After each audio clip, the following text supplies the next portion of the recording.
kan tum ram kan thleng to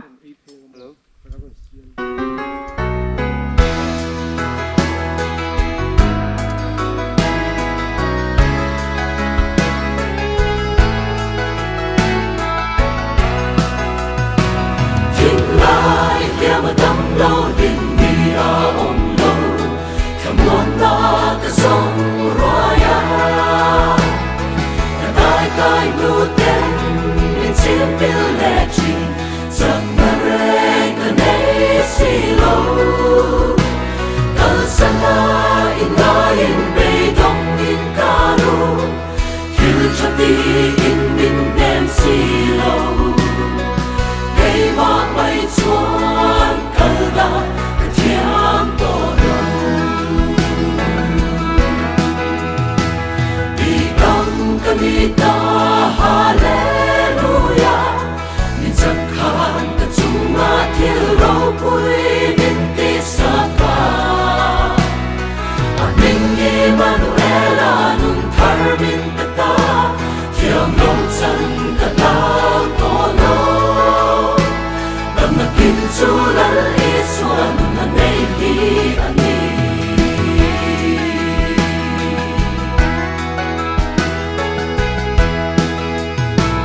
Thiang lo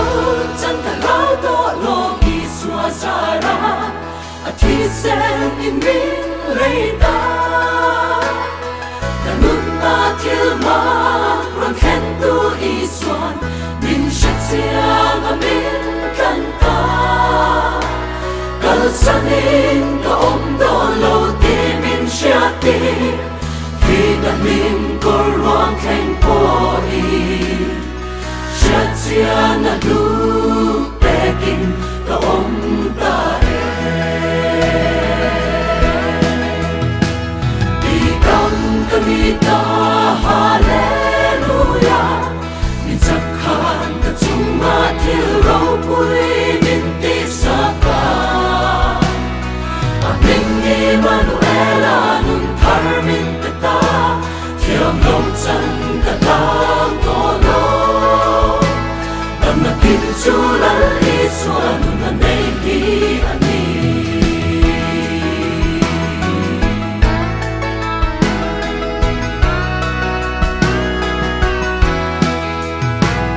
Aizawl na ka char ta la iswa a chuan ka lo tho na avangin nghe cái tu song thiên tế